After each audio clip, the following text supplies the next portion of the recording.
Welcome back, everyone, to OpenLine as we talk about the state of employment or / unemployment as this pandemic continues. And we know all about, we've been hearing so much about supply chain. With us tonight to help us through this is Anthony Smith, an economist with FreightWaves. So Anthony, let's go kind of supply chain 101 here. Let's start at, say, we know so many of our goods that we buy are obviously made in Asia, a lot of them made in China. And there are factories and warehouses all over China producing and manufacturing these goods that have been impacted, obviously, by the pandemic, and many of them had to shut down. So now we fast forward to today. We start with the factory. Let's say it's microwave ovens. They're making microwave ovens or toaster ovens, whatever. We're way behind because of all the shutdowns, and now production is picking back up. These microwave ovens go out onto trucks, make their way to a barge in Asia somewhere across the Pacific Ocean, and most of the time they will land either in Los Angeles or Long Beach. Some will go down through the Panama Canal and around up to different ports, other ports in the United States, but the big western ones, the shortest route is what we're talking about, and we know now that's picked up, there's a big backlog. So take us through from that factory to when I can go into a store and actually get the product that I'm looking for, and where all these disruptions are. Definitely, and it definitely goes back to one of the areas that we first hit on, and it's going to definitely be around COVID. And so one of the things that's great about the United States is that it's a very wealthy nation, the most wealthy nation, and so we have access to so many things that's not really available in other parts of the country. And also we were able to really roll out these vaccines and get rates at a very low level compared to the rest of the world. And so when we're looking at that, our demand ramped up at such a rapid rate. And when we look at the rest of the world, their COVID rates are a little bit lower or a little bit higher in comparison. And so we're not all recovering at the same rate. So if we're looking at overseas, those rates that they're recovering at, not quite as high. And so that's going to mean limited availability for labor for a lot of those factories and warehouses.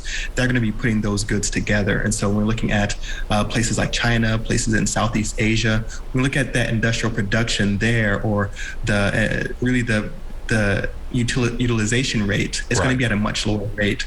And so now they're not operating at a high level. Right. As we are also ramping up demand at levels that we haven't quite seen yet. So it's the scales are definitely, the demand is higher, right? The output is still not there. So exactly. Now we get to what's happening at the actual ports. How do we clean? I know the president and met with leaders. They're trying to go 24/7 operations. Big companies like Amazon, UPS, all of them are trying to work together to get through this mess. But I mean, there are dozens and dozens of these cargo ships out there, right? That's exactly right. Record levels right now being set almost on a daily clip. And so you're exactly right. We heard initiatives of 24/7 really kind of being pushed through. But the thing comes down to is it's only moving the supply constraints a little bit further along or down the supply chain. And so you can have 24/7, but you'll also need some warehouses that are 24/7. You need drayage, you'll need different equipment types. You need the infrastructure to really support it after those, those ships kind of come in. And so really, it's a great sentiment. And of course, we want to really kind of get everything caught up. But because there is it's an infrastructure issue at this point, the infrastructure can't get built out fast enough. Well, you were sorry to interrupt, but you were even saying that this kind of highlights a problem that perhaps people identified before the pandemic, correct? Exactly. And one of the things that we look at, I've noticed within the supply chain, typically more so freight in general, we're looking at just strictly trucking, is that it's a little bit slower to react at times. So we usually see that there is a rapid increase for truckers and in trucks and equipment like dry vans and refrigerated vans and flatbeds and all these other things. And then the industry is slow to react. And by the time the industry reacts and we have enough equipment, we have enough drivers, we have enough trucks on the road, the demand wanes. And so really right now, what I'm a little bit concerned about is that are we going to be producing the adequate amount of infrastructure for demand that we can anticipate to really flow through the country, 5 years from now? Or are we going to have an overcorrection of sorts and build out for infrastructure that we really don't quite need or won't really be utilized? And that's going to drive down rates eventually. But right now we're looking at it across the board. Rates are still sky high. Available warehousing is another one. There's not enough space in a lot of warehouses to store a lot of the stuff coming in. And that's going to be another area that infrastructure really needs to hone in on as well. Interesting. All right, we got a caller on hold. It is Rob. Hey, Rob, welcome to OpenLine. Yes. Yeah. It's Rob. Hey, Rob, go ahead, sir. Yeah. I might have missed out on this, but I'm trying to figure out how come California can't get anything going on, and you've got the governor of Florida saying, hey, bring all the cargo to Florida. It seems like I don't know what's going on with California, but between that and where's Biden and where's Kamala Harris, I'm kind of dumbfounded with this. If it was Trump, I'd say the same thing with him. And I can tell you, maybe Brandon needs to get on the ship. Thank you. Thank you very much. Yeah, it's frustrating for a lot of people. And I mean, these two major ports, despite what they do, on a daily basis, they just can't handle this kind of an influx, right? That's exactly right. And I think Rob brings up a few really good points there is, we'll see a lot of activity or really statements coming from the East Coast that, hey, we are ready, send more through here. Right. But we're looking at Port of Savannah, we're looking at, throughout Florida, there is a pickup in activity, but a lot of times activity can't even make it there because there are backlogs on getting a lot of those the containers from those ports to where they need to be. And the other big thing to look at is California. The infrastructure there is just massive in comparison to the other ports that we're going to see on the East Coast, although they are building up and coming up as we haven't seen, or more so than we've seen historically.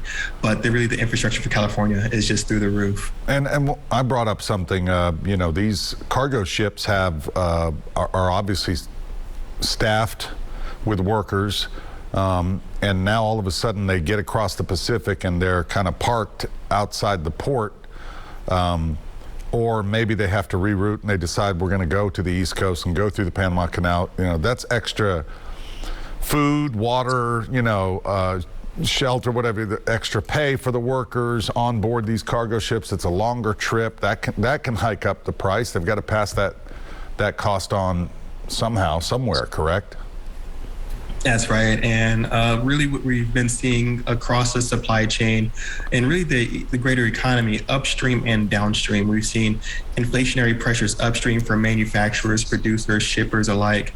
And the interesting thing is that they haven't quite batted an eyelash. We see these increased price pressures for manufacturers, but the orders continue to come in. You see these increased pricing pressures for the consumers, but the consumption still goes on. And so what we're seeing right now is that at this point, although there is an incredible amount of inflation, the interesting thing is that the consumption hasn't slowed down at all. Consumers, do you think that's just consumers post-pandemic are ready to get back to normal, and they're willing to, okay, I got to pay a little more for this or that. Let's do it. Let's keep going. At this point, I think it's going to have to be down to the consumer conditions. And so if you are sitting on a a substantial amount of savings that you didn't have before the pandemic, or maybe you've never had this type of money in savings before. You also have the optionality. You have the pick of the litter for a job, and you have multiple offers and sign-on bonuses and things like that. If you can live in that world, the consumption is going to be a little bit higher. You're going to have a little bit higher propensity to spend. And because a lot of Americans are living in this state right now, the consumption is going to continue.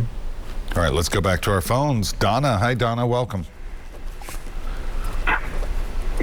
Donna, you there? I am. Hi. How y'all doing this afternoon? Doing well. Thank you. What's on your mind? Good. Okay, I was going back to the military or the National Guard helping to at least clear the port and get it from there to the warehouse, or from the warehouse to wherever it's got to go. Yeah. And also the railroad. Sure. All right, let's ask. Hold on just a second. I've heard some folks request that. Why can't we get the National Guard or some sort of military in? And I know what I've read is in some cases that it might be helpful, but some of these jobs are real specialty skilled jobs. You can't just plug someone in. Here's the port. Here's what to do to help out. That's exactly right. A lot of these roles are specialized, and the training up is huge. And when you're looking at draymen and all those in between on the warehouse front, you're seeing that there is a outstanding demand for that. And so definitely, I think if you kind of infuse some military and National Guard help in there, that will be a huge asset. But then it also comes down to the infrastructure, the availability of certain equipment. When you're looking at, of course, I always hear about the huge need for a truck driver, or the job shortage, or need for truckers, or the retention for truckers. We don't have enough trucks in general at the moment. And so because of microchip shortages, there are tons of new trucks that aren't being made right now that are actually assembled, but maybe missing a few parts, a few chips that can't really be put on the road just yet. So many things factor in. And she mentioned, what about our train system as well? Moving freight via train. Rail and intermodal are being utilized right now, and I think that's a great point there. You're seeing a lot of activity, of course, going through Chicago, in and out. And so at one point in time, I did even hear anecdotally that some people, because there was such a crunch for space and storage for inventory, that some people were using rail carts for storage. So they were loading up storage on rail cars or intermodal cars because there was just absolutely no more warehouse space. I don't know if that's a widespread thing or if just someone in the industry telling me, or a little bit, exaggeration, but I've definitely heard stories around that aspect as well. But rail intermodal definitely being utilized very much at this point as well. So much, so many moving parts. We're going to take another break. We have 2 callers on hold. We will get to you right after this quick break. Stay with us.